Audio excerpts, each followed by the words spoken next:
वो वीडियो एकदम से बंद हो गई थी, इसलिए मैंने इसको नेक्स्ट वीडियो में रिकॉर्ड किया, ठीक है ना। अब कहाँ पहुँचे थे कि हाँ कैसे स्लेव सोसाइटी में इकोनॉमिक इंफ्रास्ट्रक्चर, इकोनॉमिक एक्टिविटीज़ अलग होती है और ये सोशल सुपर स्ट्रक्चर अलग होता है, फ्यूडल सोसाइटीज़ होती है उसमें अलग होता है और कैपिटलिस्टिक सोसाइटीज़ होती है उसमें अलग होता है, ठीक है ना। इस तरह हमने तीनों सोसाइटीज़ में पढ़ा कि इकोनॉमिक मेन जो कारण है इकोनॉमिक इंफ्रास्ट्रक्चर, इसके कारण ही जो हमारा सोशल सुपर स्ट्रक्चर है वो चेंज होता है। अब ज़रा डेफिनेशन पढ़े, उसमें क्या लिखा था हमने, देखो। का societal change is driven by material condition of production such as technology and resources. मतलब कि जब टेक्नोलॉजी मटेरियल कंडीशंस चेंज होगी, मतलब कि टेक्नोलॉजी और रिसोर्सेज में चेंज आएगा, जैसे कि हमारे रिसोर्सेज में चेंज आएगा तब हमारे पास सोसाइटी चेंज होगी। ये देखो उसके आगे देखो क्या लिखा है, he suggested change in these factor drive the evolution. Material condition में चेंज आया मतलब कि इकोनॉमिक एक्टिविटीज़ में चेंज आने लगा। जब इकोनॉमिक एक्टिविटीज़ में चेंज आया तो हमारे पास क्या हुआ, इवॉल्व हुआ सोशल स्ट्रक्चर, इंस्टीट्यूशन, आइडियोलॉजीज, वही लिखा है। अब देखो हो रहा ही है इवॉल्व, फैमिली इवॉल्व हुई, रिलीजन इवॉल्व हुआ, कल्चर हुआ, इस तरह से हमारे पास सोशल इंस्टीट्यूशन इवॉल्व हुआ और सोशल सुपर स्ट्रक्चर बन गया, ठीक है ना।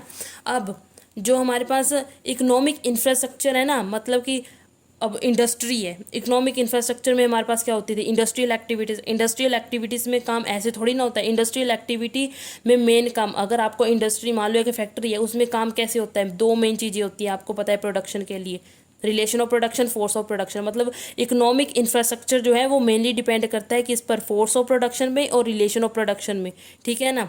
वही अब इकोनॉमिक इंफ्रास्ट्रक्चर में मेन जो चीज़ें हैं वो कौन सी है, relation of production, force of production, ठीक है ना। जब रिलेशन ऑफ, हमें पता है जो रिलेशन ऑफ प्रोडक्शन है और फोर्स ऑफ प्रोडक्शन है वो कंटिन्यूसली चेंज होता है। वो कैसे चेंज होता है, रिलेशन ऑफ प्रोडक्शन और फोर्स ऑफ प्रोडक्शन में ना अपने लेवल पर ना डायलैक्टिक्स होती है। मतलब कि देखो, relation of production, slave society, ठीक है ना। स्लेव सोसाइटी में हमारे पास दो तरह की क्लासेस थी, एक थी मास्टर्स और एक थे स्लेव्स।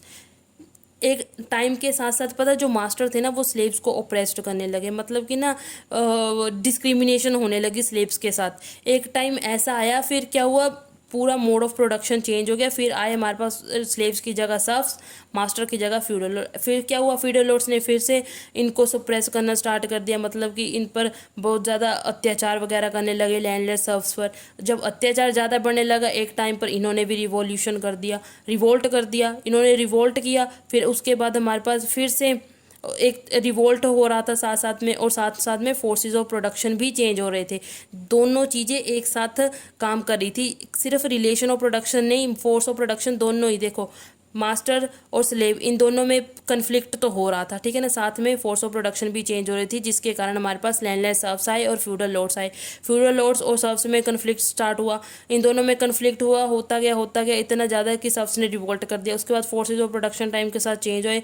फिर उसके बाद हमारे पास एक नई तरह की सोसाइटी आई, जिसे हमारे पास बुर्जवासीज आए और प्रोलिटरेट, दो तरह की क्लासेस आई।